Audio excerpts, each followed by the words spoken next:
Ce matin, en commençant, je vous mets un défi.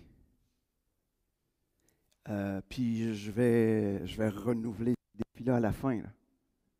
Parce que je réalisais dernièrement que souvent on a ces rencontres entre frères et sœurs où on a ces temps avec le Seigneur et finalement, au bout de 35 minutes après qu'on a quitté ce lieu, il reste absolument rien dans notre cœur, dans nos vies. Alors, mon défi, pas à travers le message nécessairement, mais ce que je veux vous mettre au défi, c'est qu'est-ce que le Seigneur va vous donner aujourd'hui? OK? Je vous mets au défi d'obéir à ce que le Seigneur va vous donner. Et deuxième chose qui vient avec ça, d'être généreux avec ce que le Seigneur va vous donner, c'est-à-dire de le partager. Donc, voici mon challenge. Peut-être que déjà, avant même que je commence à prêcher ce matin, vous avez peut-être déjà quelque chose. Amen. Je ne veux pas nécessairement que ça soit à travers le message. Si c'est à travers le message, gloire à Dieu. Si c'est après, dans les temps de conversation avec les frères et les sœurs, c'est super aussi. Mais je veux qu'on comprenne que ce temps qu'on vit ensemble, ce n'est pas juste un temps où on vient juste entendre quelque chose, où on vient juste vivre une expérience qui se termine lorsqu'on franchit la porte d'ici. Je veux qu'on ait quelque chose, parce que c'est la même chose. Là, je vous lance le défi pour ce matin. Mais chaque matin, ou peu importe quand c'est, moi c'est le matin, mais chaque matin, quand vous ouvrez la parole de Dieu, répondez à la même question. C'est quoi que le Seigneur me donne? Qu'est-ce que j'ai à obéir? Et comment je peux être généreux avec ce que le Seigneur m'a donné? C'est-à-dire comment je peux le partager.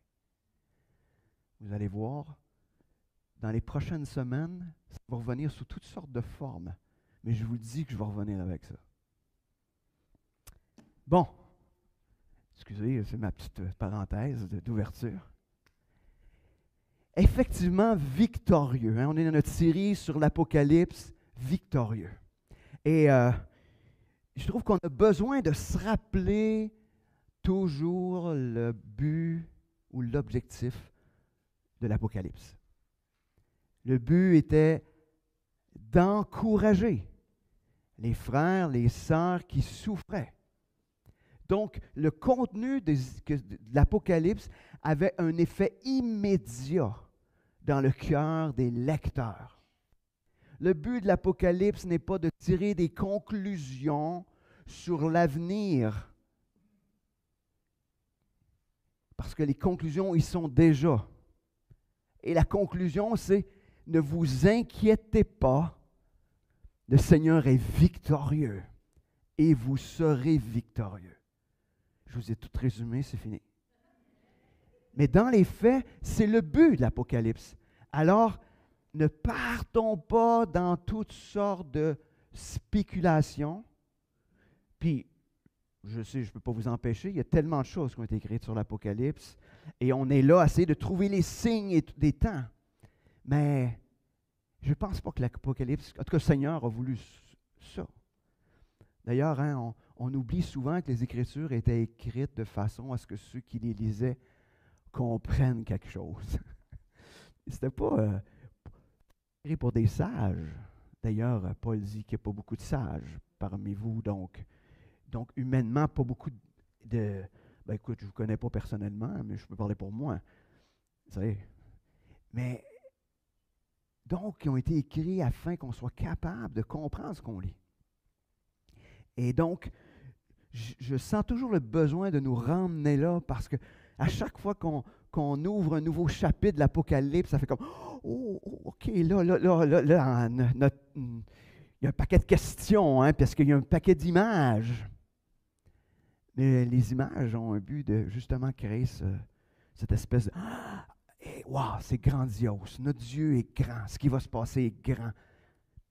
Et c'est sûr que dans l'Apocalypse, comme on a vu, on arrive à la fin du temps de la patience de Dieu. On arrive au moment où les dés vont être jetés, c'est-à-dire ceux d'un bord ou ceux d'un autre bord. Donc, C'est clair, mais en même temps, ne perdons pas de vue l'encouragement pour l'Église à ce moment-là. Donc, aujourd'hui, on va encore regarder 2 chapitres, le chapitre 10 et 11, et le titre de mon message ce matin, c'est « Un temps de témoignage ». On va toucher à trois témoignages qui vont être rendus. Il faut se rappeler que dans ce qu'on a vu jusqu'à maintenant, nous sommes rendus probablement où ces 3 témoignages sont à peu près dans les 3 ans et demi, les 3 premiers 3 ans et demi de la période de la tribulation. Fait qu'on est dans ce bloc-là. Et ça va venir clore un petit peu ce matin avec ces 3 premières années et demie. Et après ça, vous verrez la suite la semaine prochaine. C'est ça qui est le fun, hein? Si vous voulez, si ça vous intéresse, la semaine prochaine, on va continuer.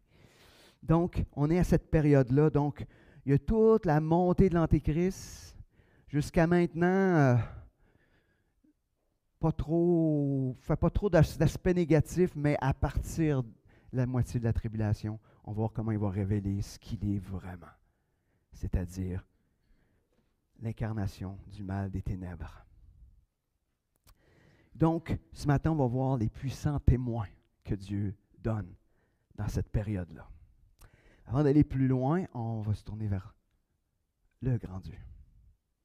Seigneur, ce matin, on ne veut pas juste entendre ce qui est dans ta parole. Seigneur, on veut y toucher.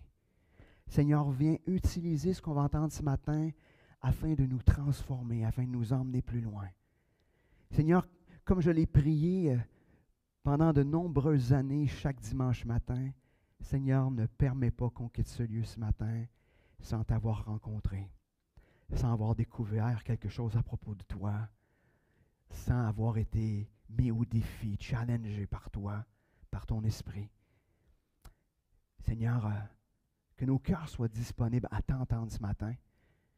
Seigneur, viens te révéler à nous. Merci, Seigneur, pour ta parole ce matin qu'on va regarder ensemble. Amen. Dans le début du chapitre 10, il va parler d'un ange. Je ne sais pas si vous savez, mais dans l'Apocalypse, il y a plus de 60 références aux anges ou à un ange. Et on sait que les anges sont l'armée de Dieu à son service pour accomplir son plan. Aujourd'hui, on a une pensée souvent très erronée des anges. On a aujourd'hui encore, peut-être un peu moins, mais c'est encore très présent ce que j'appelle le culte des anges. Les anges, tout le monde a des petits anges gardiens, on met des petits anges partout, des petits bibelots d'anges. Les anges, c'est ça, sont devenus un peu des idoles dans les fêtes. C'est comme, cet ange-là, il va te protéger. Cet ange-là, il va prendre soin de toi. Et mais c'est juste un transfert de statut, tout simplement, mais c'est ça. Mais quand on regarde les anges dans les Écritures, notre regard ne se porte pas sur eux. Parce que souvent les anges, pas souvent, mais toujours les anges, nous pointent vers Dieu, vers le Seigneur. C'est sûr qu'on va voir ce matin que l'ange qui va être décrit est probablement Jésus-Christ. Mais le regard est porté vers Dieu, pas vers lui. Les anges n'ont aucun même, ils ne veulent pas. C'est comme non, viens pas t'agenouiller devant moi. Là. Viens pas faire ça. Donc, on va regarder ça ce matin. Donc, le premier témoignage est le témoignage d'un ange. On va regarder les 11 premiers versets, mais on va commencer, on va y aller par bloc. Donc, les 4 premiers versets, donc, dans Apocalypse 10. Ça dit, « Je vis un autre ange puissant qui descendait du ciel, vêtu d'une nuée. Sur sa tête était l'arc-en-ciel, son visage comme le soleil et ses jambes comme des colonnes de feu. Il tenait à la main un petit livre ouvert. Il posa le pied droit sur la mer et le gauche sur la terre. Et il cria d'une voix forte, comme rugit un lion. À son cri, les 7 tonnerres firent entendre leur voix.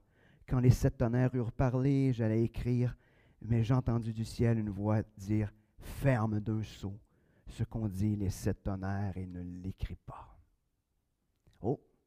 Jusqu'à maintenant, on était dans l'ouverture, là, on est dans la pas de suite. Hein?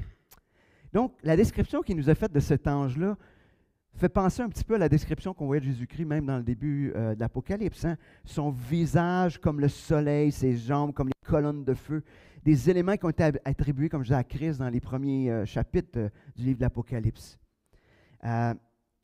Aussi, le fait qu'il tient un livre, hein? On sait qu'il est le seul à pouvoir regarder le livre, tu sais, qui était avec les 7 sceaux, donc, qui tient le livre, donc, nous donne un peu l'idée qu'il est le seul qui peut donner la révélation, parce que ce livre contient une révélation. On voit aussi que cette fois-ci, l'arc-en-ciel est un peu comme une couronne. Et on sait que l'arc-en-ciel nous rappelle la promesse faite à Noé.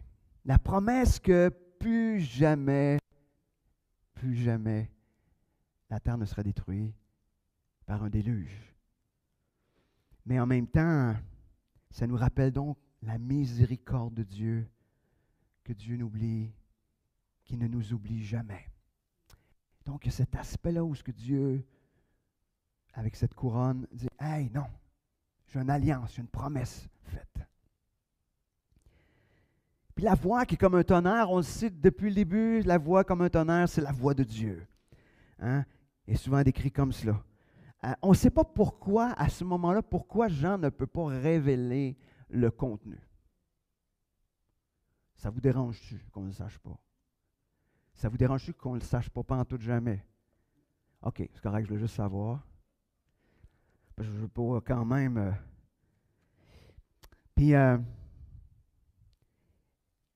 Parce que parfois, on ne sait pas ce que Dieu a pour nous. Hein? Ça vous arrive-tu de ne pas toujours savoir? Pas tout le monde, ça a l'air. Personne. Ça arrive qu'on ne sait pas ce que Dieu veut précisément. On le sait. On sait qu'il y a quelque chose, là, mais qu'est-ce qu'il veut? On ne le sait pas. Mais on sait une chose, par exemple. Comme il demande à Jean, il veut qu'on obéisse. On ne sait pas pourquoi. On ne sait pas pourquoi il veut qu'on fasse ça, mais on le fait. Mais il dit obéis. Obéir sans savoir. Hein, tu sais, c'est comme, moi j'appelle ça un chèque en blanc, mais à Dieu. C'est pas un chèque en blanc que vous faites à moi ou à n'importe qui, là, c'est à Dieu.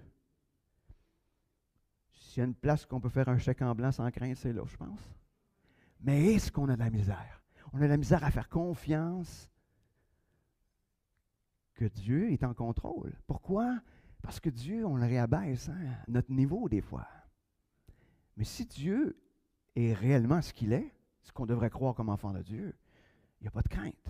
Mais Dieu nous demande d'obéir et de lui faire confiance. Parce que c'est lui qui tient toutes choses dans sa main. Ce n'est pas dans l'autre.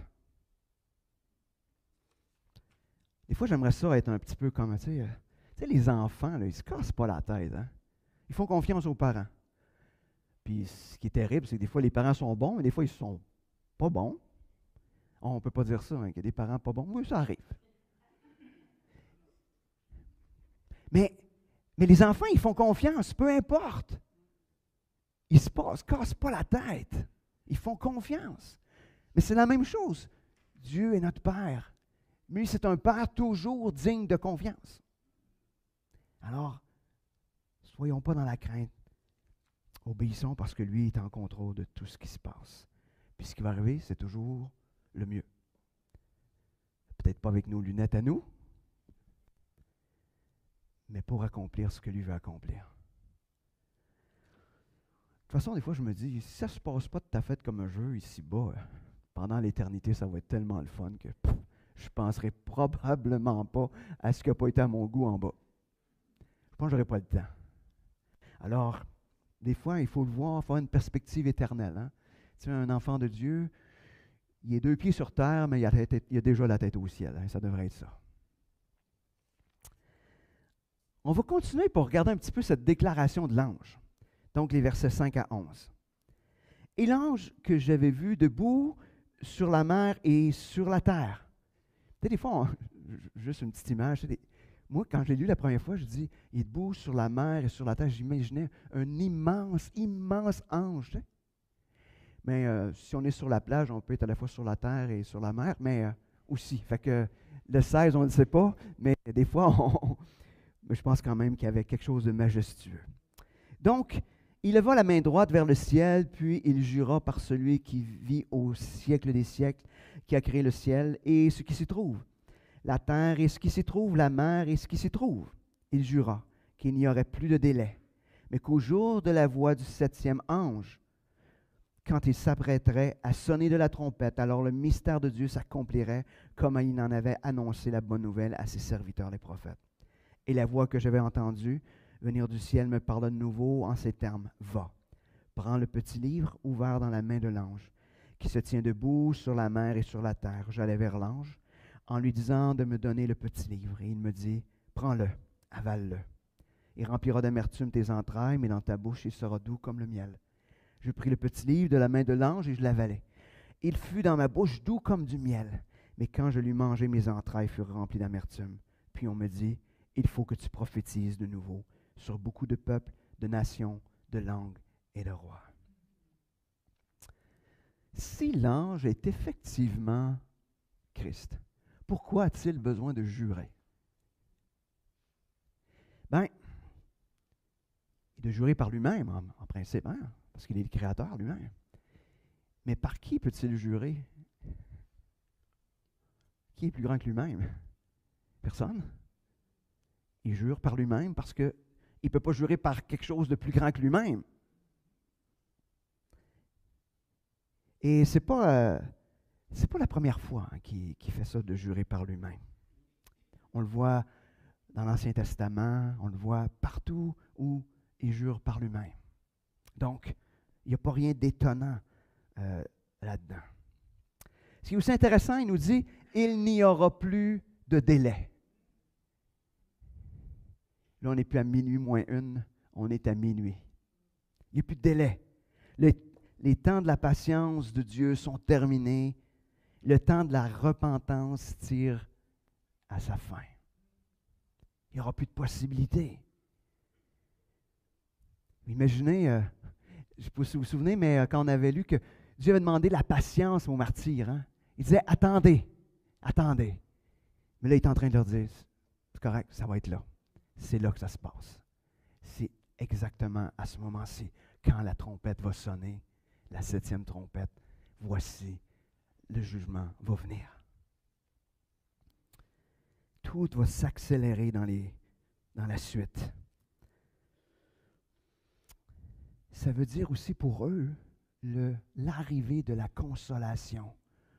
La consolation pour les croyants, mais en même temps le jugement pour les pécheurs qui ont refusé de croire. Si vous êtes des enfants de Dieu, ça nous réjouit parce que c'est la consolation. Ça nous attriste parce qu'on ne veut pas que personne subisse le jugement de Dieu. Il n'y a pas de yes, enfin. Non, non, il n'y a pas de ça.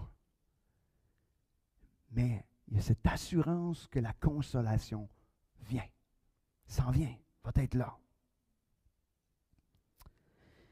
Ce livre qui contient la prophétie, d'une certaine manière, c'est la parole de Dieu. Cette parole que Jean devra manger et devra la partager aux autres nations. C'est ce que ça nous dit. Cette parole fait premièrement son effet en lui. Tout d'abord, une parole agréable. Et tout à coup, elle a ce goût amer. Et qu'est-ce qui se passe quand ce goût amer? Hein? Je ne sais pas si... Hein? Quand il y a de quoi, ça donne le goût de vomir. Hein? Exactement. Et ça me fait penser à quelque chose. J'ai le goût de vous le partager. C'est exactement la même chose qui se produit pour nous. La parole de Dieu, on la prend, on la lit. Au départ, ça peut paraître très agréable. Puis quand on se met à la méditer, elle vient faire son œuvre en nous. Pas amère dans le sens qu'on a le goût de la rejeter, mais ça vient faire son œuvre en nous. Elle vient accomplir quelque chose en nous. Elle vient produire quelque chose en nous. Des fois, on ne veut pas se rendre là. Des fois, on fait juste lire la surface. On fait juste goûter du bout de la langue parce que c'est doux, hein, c'est le miel. C'est, oh, il a touché, oh, c'est sucré. Hein? C'est le fun. Mais est-ce qu'on laisse la parole venir faire son effet en nous? Est-ce qu'on prend le temps de la laisser descendre, la digérer? Je souhaite que ce ne soit pas juste de l'amertume que ça crée intérieurement, mais que ça produise l'effet que ça doit produire. On dit d'ailleurs hein, que la parole ne retourne pas à Dieu sans avoir fait son effet. Hein? Puis si on sert de ça pour l'évangélisation, ben c'est la même affaire pour vous autres dans vos propres vies. La parole de Dieu n'est pas sans effet dans vos propres vies. Si la parole de Dieu est sans effet dans vos vies, oups, des petites lumières qui doivent allumer. Ça doit avoir un effet. Ça doit avoir un effet. Et j'aime le petit goût, la petite idée amère, parce que tantôt je vous parlais de partager, ben tu sais, ben justement, que l'effet que ça produise en nous, ça nous donne le goût de rejeter ça sur ceux qui nous entourent, de le partager. Le goût amer, dans ce cas-ci, pour Jean, ça lui a donné, il ne pouvait pas faire autrement que prophétiser de ce qu'il avait vu, de ce qu'il avait découvert, de ce que Dieu lui avait donné. Est-ce que quand on reçoit la parole de Dieu, quand Dieu vient faire son œuvre en nous, on garde ça pour nous? Je ne sais pas si vous savez, mais pédagogiquement, ce qu'on garde pour nous, sans le partager, a beaucoup moins d'effet que lorsqu'on le partage. Je ne sais pas si vous êtes arrivé. Moi, ça m'arrive des fois j'ai une affaire, là, je dis à Carmen, oh, hey, j'ai lu de quoi, c'est vraiment waouh. Là, j'arrive pour y expliquer, puis je suis confus, là. Là, je viens de découvrir que j'avais la surface, mais que j'ai comme besoin de le méditer encore, là, pour que ça ait fait son effet, là, pour que je sois capable de le transmettre. Puis quand je suis capable de le transmettre correctement, c'est parce que c'est venu faire son effet dans ma vie. Fait que c'est un bon test. Si vous arrivez pour sortir de quoi, là, puis surtout moi, j'ai pas trop de misère habituellement avec les mots. Là. Quand j'ai de la misère, je sais que bon, je vais retourner à mes affaires. Là. Je vais réfléchir. Mais donc, laissons la parole de Dieu faire son effet afin de pouvoir la partager.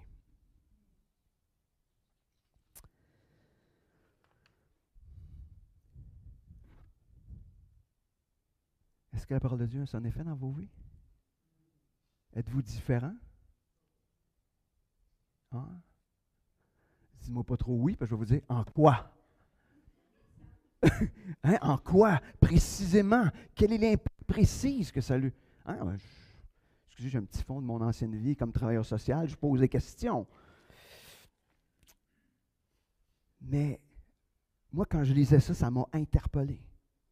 Est-ce que je laisse la parole de Dieu faire son effet ou je fais de la lecture de surface? Je fais juste licher le miel sur le dessus, puis je ne laisse pas faire son effet. On va continuer maintenant le témoignage maintenant des deux témoins. Donc, ça c'est dans chapitre 11, versets 1 à 14. Et on va commencer par les 6 premiers versets où on voit un peu plus le ministère de ces témoins-là. On me donna un roseau semblable à une baguette, en disant « Lève-toi et mesure le temple de Dieu, l'autel et ceux qui adorent là. Mais le parvis extérieur du temple, laisse-le de côté et ne le mesure pas, car il a été donné aux nations, et elles fouleront au pied la ville sainte pendant 42 mois. J'accorderai à mes 2 témoins le don de prophétiser revêtus de sac pendant 1260 jours. Ce sont là les 2 oliviers, les 2 chandeliers qui se tiennent devant le Seigneur de la terre. Si quelqu'un veut leur nuire, du feu sort de leur bouche et dévore leurs ennemis. Oui, si quelqu'un veut leur nuire, il faut qu'ils soient tués de cette manière. Ils ont le pouvoir de fermer le ciel afin qu'il ne tombe pas de pluie pendant les jours de leur prophétie. Ils ont le pouvoir de changer les eaux en sang et de frapper la terre de toute espèce de plaie chaque fois qu'ils le veulent. On voit qu'il commence en donnant à Jean une règle. Hein? L'image du roseau, c'est une règle. Hein? Il se promène avec son maître ou sa verge, ça dépend de l'âge que vous avez. Puis là, il part avec ça. Vous faites sa construction, votre galon mesuré. Hein? J'ai oublié qu'il y en a ici là-dedans. il dit mesure. Ce que ça veut dire, c'est que finalement, c'est Dieu est en train de dire, je m'approprie ce territoire-là. Il est en train de dire, je prends possession du temple, l'autel, et le reste, pour l'instant, je le laisse aux nations. Les nations l'ont souillé, pile là-dessus, il n'y a pas de trouble, je le laisse aux nations. Certains ont pensé qu'il s'agissait d'une Jérusalem céleste, mais avec ces cas-là, il en parle plus loin d'une Jérusalem céleste. Là. Ça, c'est sur terre, c'est terrestre. Est-ce que c'est Jérusalem précisément? On ne le sait pas, mais je pense que oui, parce qu'avec ce qui va venir tantôt. Mais on est vraiment, c'est terrestre. Donc, pendant 3 ans et demi, les nations vont fouler, souiller donc le reste de la ville de Jérusalem. Et les 2 témoins qui vont prophétiser, donc ils vont appeler ce peuple à la repentance. 3 ans et demi de temps. Repentez-vous, repentez-vous, repentez-vous. Ça va être sur toutes les télévisions nationales. Ça va être diffusé partout. En tout cas, c'est convaincant. T'sais. À l'époque, les autres ne pouvaient pas le penser, mais nous, on le sait. Ça va être partout. Repentez-vous. 3 ans et demi de temps. Ils vont aussi accomplir des miracles. Ils vont arrêter la pluie. Ils vont changer l'eau en sang. Ils vont faire toutes sortes de miracles sur la terre pendant 3 ans et demi. Ils sont identifiés à une prophétie qu'on retrouve, le texte qui est nommé au verset 4, les 2 oliviers, les 2 chandeliers. On retrouve ça dans Zacharie 4, ces textes-là. Et je vais juste vous lire 2. Quand il parle, premièrement, je pense, là j'ai oublié de mettre le détail, mais quand on arrive au verset 6, ça dit « Alors il reprit et me dit, c'est ici la parole que l'Éternel adresse à Zorobabel, ce n'est ni par la puissance, ni par la force, mais c'est par mon esprit, dit l'Éternel des armées. » Intéressant, hein? Verset 14. Et il dit, ce sont les 2 oins qui se tiennent debout devant le Seigneur de toute la terre. Et quand on lit dans Zacharie 4, il nous parle justement des 2 oliviers, les 2 chandeliers, exactement comme on retrouve ici. Ils sont donc là pour parler de la part de Dieu, avec la puissance de l'Esprit. Donc, ils vont parler avec puissance, ils sont là de la part de Dieu. Et rien ne peut leur arriver tant que leur ministère ne sera pas accompli. Personne ne peut les tuer. Tous ceux qui viennent pour les tuer, ils tombent morts par le feu. On n'extrapolera pas sur la manière. Il y a eu plein de choses écrites là-dessus. Mais moi, ça dit que le feu sort de leur bouche, le feu sort de leur bouche. C'est ce que je retiens. Je me suis questionné. Excusez-moi, j'aime ça appliquer les choses à mon moi-même puis à l'Église. Mais est-ce que nous, je ne sais pas si vous savez, mais vous êtes des témoins aussi, hein? Pendant plus que 3 ans et demi, vous autres. Vous êtes des témoins. Est-ce que nous sommes armés de cette pensée que nous sommes des témoins appelés à parler de repentance? Et je ne sais pas si vous savez, il ne vous arrivera rien.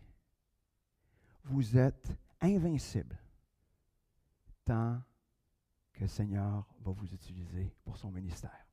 Il ne peut rien vous arriver. Il ne peut rien vous arriver. Un jour, la mort va arriver. Vous n'êtes pas invincible à vie.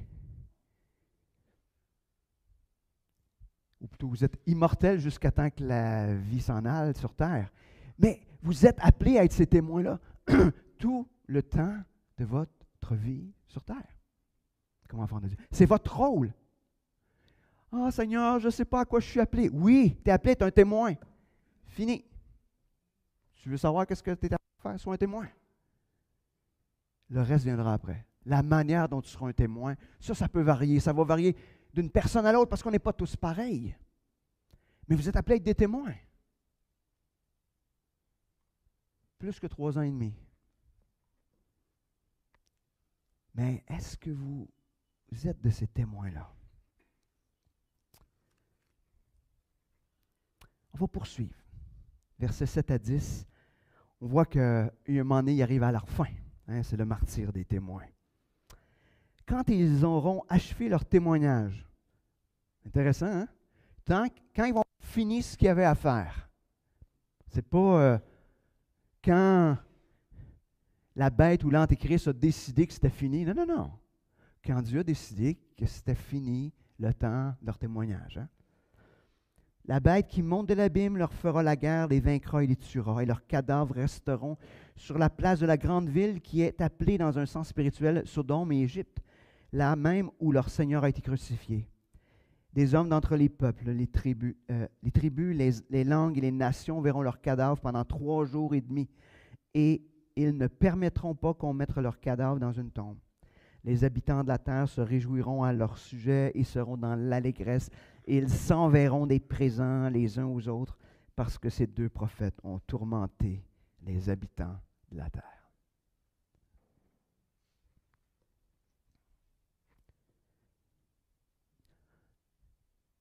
J'aimerais ça que les gens qui ne connaissent pas le Seigneur et qui m'entourent, qu'ils soient contents que je sois mort parce que je ne les écœurerai plus avec l'Évangile. J'aimerais ça, moi. Mais ce n'est pas ça qui va arriver. C'est pas ce qui va arriver. Malheureusement. Excusez, ce n'était pas écrit là. Ça m'est venu. Sans le savoir, le monde va vivre la pire période de son existence. Jérusalem, qui avait été la ville de Dieu, sera une ville de débauche. Hein. D'ailleurs, il l'associe à Sodome et à Égypte. Les 2 témoins vont être mis à mort par la bête, l'Antéchrist, exposés exactement où Christ a été crucifié. Mais eux seront laissés sur place pendant 3 jours et demi. Imaginez, le peuple va être tellement content que ça va être un Noël avant le temps. Il va s'offrir des cadeaux dans le monde. Et ça, le cadavre, il va y avoir une webcam installée. Puis partout dans le monde, c'est ce que ça nous dit. Toutes les nations vont voir les cadavres pendant 3 jours et demi. Imaginez, là. Puis le monde va être content, là.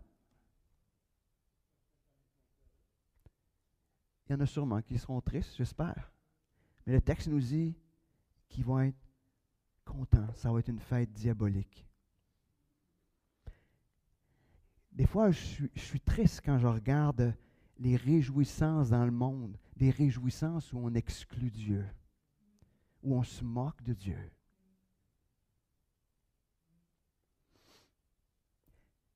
Je veux nous encourager à ne pas être des participants à ça.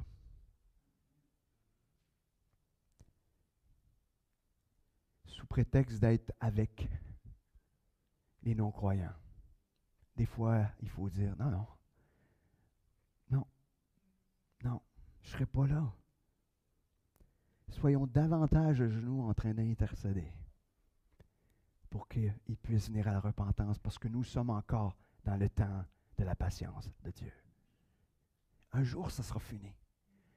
Mais jusqu'à temps qu'on arrive là, priez.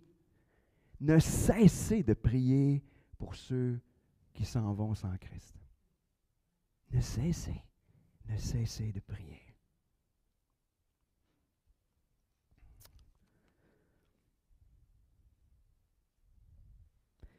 Des fois, on voit des gens qui témoignent puis sont ridiculisés, tu sais.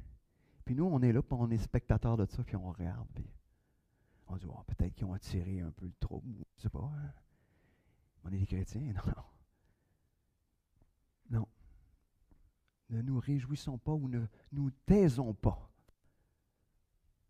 On a le droit de parler, parlons.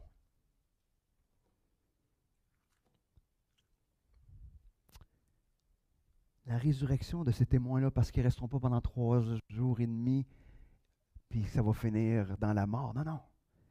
Donc les versets 11 à 14. Après les 3 jours et demi, un esprit de vie venant de Dieu entre en eux. et ils se tinrent sur leurs pieds. Une grande crainte fondit sur ceux qui les voyaient. Ils entendirent du ciel une voix forte leur dire « Montez ici !» Ils montèrent au ciel dans la nuée, et leurs ennemis les virent. À cette heure-là, il y eut un grand tremblement de terre, et la 10e partie de la ville s'écroula. 7000 hommes furent tués dans ce tremblement de terre. Les autres furent effrayés et donnèrent gloire au Dieu du ciel. Le second malheur est passé. Voici, le troisième vient bientôt.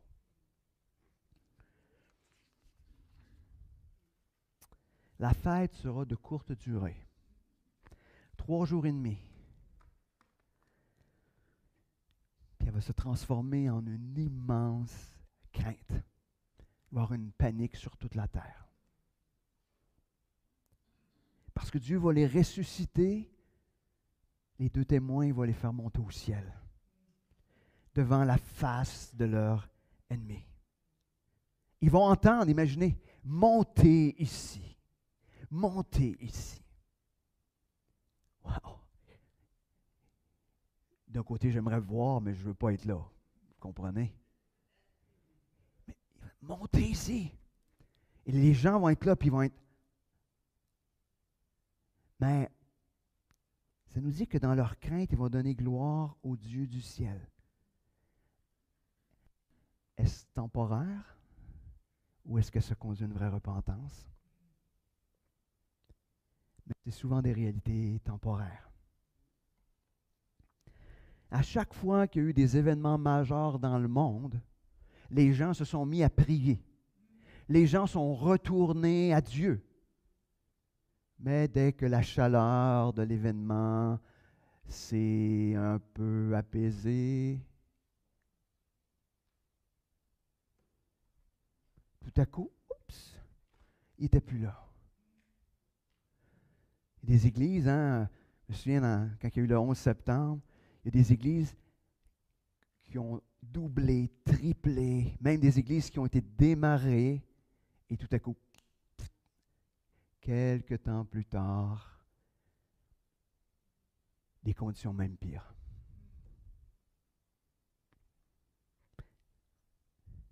On fait juste de le voir de manière plus personnelle.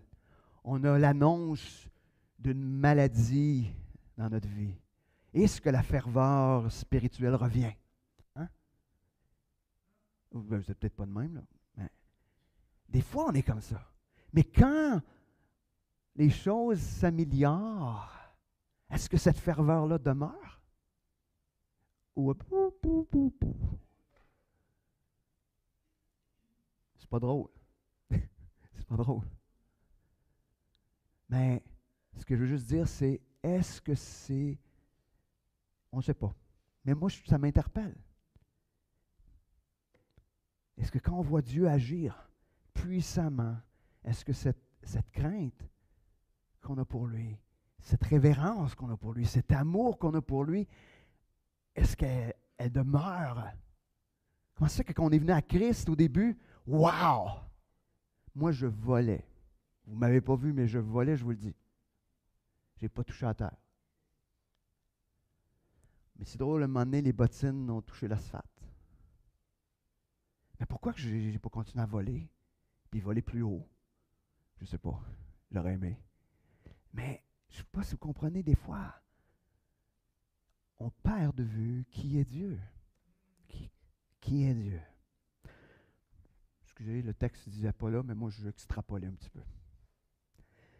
Donc, on arrive maintenant au témoignage du 3e groupe. J'arrête pas de regarder l'heure, mais elle ne marche pas. Il est 7h moins quart, fait qu'on a du masse. C'est ce que j'étais là, je disais, voyons, il me semble que... C'est ça, mais je voyais le moins quart, hein. Puis là, au début, je disais, hey boy, ils ont voulu que je me grouille. Puis là, je dis, voyons, encore moins quart. Excusez. Donc, on arrive au témoignage des anciens, donc des versets 15 au verset 19. La 7e trompette qui va sonner et le 3e malheur qui va arriver. Donc, verset 15. Le 7e ange sonna de la trompette et des voix fortes retentirent dans le ciel en disant, « Le royaume du monde est passé à notre Seigneur et à son Christ. Il régnera au siècle des siècles. » Voici pourquoi qu'on dit victorieux. Fini. Ça nous dit que le royaume du monde passe aux mains de Christ. Mais là, on dit, ah oui, mais est-ce qu'il n'était pas... c'est pas lui, on dit qu'il est maître du monde, le Seigneur. Oui, mais on sait qu'il a cédé temporairement au diable le pouvoir sur le monde. Mais Christ a toujours régné. Et là, c'est l'arrivée du royaume de Dieu. Donc, on a une chorale au ciel qui se fait retentir. Elle proclame donc la fin du royaume du monde et le début du royaume de Christ, bien qu'il ait toujours régné. C'est donc maintenant l'établissement du royaume tel qu'il l'avait annoncé. C'est l'annonce de la victoire. Il va régner au siècle des siècles. Wow! Victoire. Hey, quand tu entends ça, tu te dis, hey, ça arrive. Imaginez pour ceux qui souffraient. Ça s'en vient, la victoire. C'est fini, là. Tu sais, des fois, on est là et on dit, ouais, je commence à être tanné de voir tout ce qui se passe dans le monde, le règne du monde actuellement. Des fois, on est tanné, hein? Ben, moi, ça m'arrive. Je ne sais pas si vous êtes comme ça, mais ça m'arrive. J'aimerais ça déjà être en l'air, là. Tu sais, dire, hey, je suis tanné. Mais ça va arriver. Ça va arriver. Versets 16 à 18. Les 24 anciens qui étaient assis devant Dieu sur leur trône tombèrent la face contre terre et adorèrent Dieu, en disant, nous te rendons grâce, Seigneur Dieu Tout-Puissant, qui était, d'avoir saisi ta grande puissance et d'avoir établi ton règne. Les nations s'étaient irritées, ta colère est venue, ainsi que le temps de juger les morts, de récompenser tes serviteurs, les prophètes, les saints et ceux qui craignent ton nom, les petits et les grands, et de détruire ceux qui détruisent la terre. C'était quoi déjà les 24 anciens, vous souvenez-vous? Ouais, ouais, d'une certaine manière, ça représente les croyants. Ouais, OK. Bon, c'est bon, je veux juste savoir. Ils ont-ils retenu quelque chose, c'est bon? C'était dans mes premiers messages. Là, je dis, ça commence à dater. OK, donc, ils quittent leur trône. Imaginez, ils étaient sur leur trône depuis le début. Là, ils viennent se courber, ils tombent face contre terre et ils adorent Dieu. Wow, le royaume est là. Ils adorent Dieu en disant, en reconnaissant qu'il est à la fois le Seigneur, qui est à la fois le Tout-Puissant, qui est à la fois éternel, hein, celui qui est, qui était. Et il y a 3 sujets de leur adoration. Il adore parce qu'il établit son règne.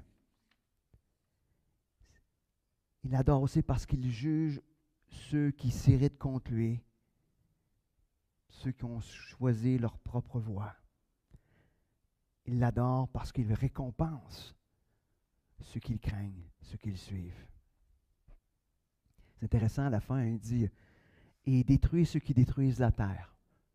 Un petit verset pour les environnementalistes, pour les écolos, un petit verset écolo.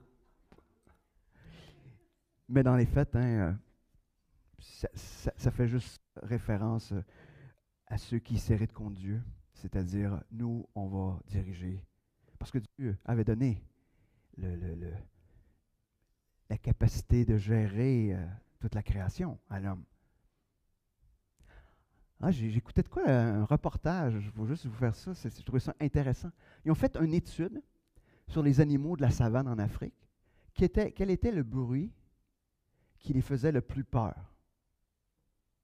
Fait que là, ils ont pris le cri d'un lion, différents animaux. Et savez-vous, c'était le bruit qui les faisait le plus peur? La voix de l'homme. La voix de l'homme. Même pas des cris. Juste la voix de l'homme, la voix des enfants. Imaginez l'éléphant avec le lion qui avait un bruit de lion. l'éléphant a chargé le, le, le, voyons, le haut-parleur qui diffusait ce son-là. Mais l'éléphant est parti à la course quand il a entendu juste des voix humaines. Imaginez, hein, Dieu a installé la crainte de l'homme dans les animaux, chez les animaux. Je trouvais ça. Leur conclusion, eux autres n'étaient pas ça, les scientifiques, mais moi, je vois ça à travers ce qu'on voit dans les Écritures. Mais donc, imaginez toutes les nations, finalement, l'humanité qui s'agenouille devant ce Dieu pour l'adorer, pour le fait qu'il juge, qu'il récompense et qu'il établit son règne. Je vous poserai une question ce matin. Comment va votre adoration? Comment va votre adoration ce matin? Êtes-vous des adorateurs? Pas ceux qui chantent 5 chants le dimanche matin. Là. Ça peut faire partie, mais ce n'est pas ça des adorateurs. Les adorateurs, ça n'a rien à voir avec une belle voix. Ça n'a rien à voir avec la musique. Ça peut contribuer. C'est une attitude du cœur. Une attitude de reconnaissance envers ce grand Dieu. Comment va votre adoration? Est-ce que dans votre quotidien, l'adoration, elle est là? Cette reconnaissance de ce que Dieu est, de ce que Dieu fait, est-ce qu'elle est là? Je dirais, si ce n'est pas là dans votre semaine, même si vous êtes ici le dimanche matin et que vous chantez, ça ne fait pas de vous des adorateurs. Les adorateurs, ce qu'on fait le dimanche, c'est juste la cerise sur le Sunday, ou la conclusion de ce qui se passe dans nos vies au fil de la semaine. C'est tout simplement.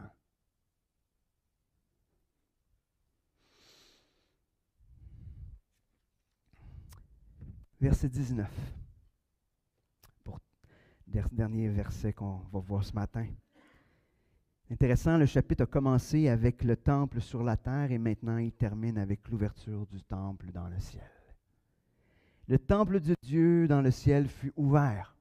C'est l'inauguration. C'est ce que ça nous dit, hein? L'inauguration du temple céleste.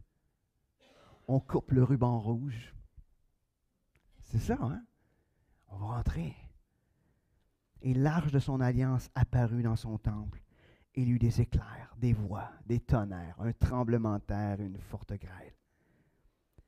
Le temple est ouvert qui donne ainsi accès à la présence de Dieu. Cet accès est une source d'encouragement pour tous ceux qui souffrent. Pour tous ceux qui souffrent. Le temple et l'arche réunis, ce qui nous symbolise que Dieu va juger le péché, mais la foi qui va être fidèle envers ceux qui gardent la promesse. L'arche qui est à la fois la porteuse de la loi, mais c'est aussi le sang versé pour le pardon. Et encore une fois, la voix de Dieu qui se fait entendre comme un tonnerre, annonçant encore une fois, malheureusement, d'autres jugements à venir. Donc, en conclusion ce matin, ça nous a présenté des témoins qui sont des sources d'encouragement pour ceux qui craignent Dieu, qui lui obéissent, qui sont aussi sources de jugement pour ceux qui rejettent Dieu. Est-ce qu'on laisse, comme je vous disais tantôt, la parole de Dieu nous transformer du miel jusqu'à l'amertume? Mais positivement, quand je parle d'amertume, c'est-à-dire que ça produit un effet.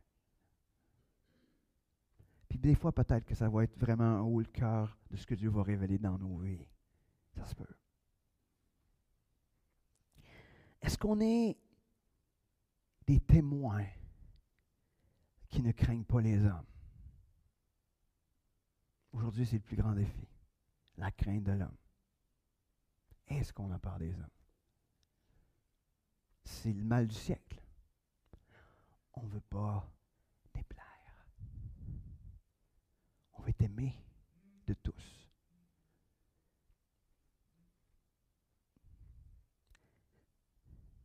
Mais la meilleure manière d'aimer, des fois, c'est de déplaire.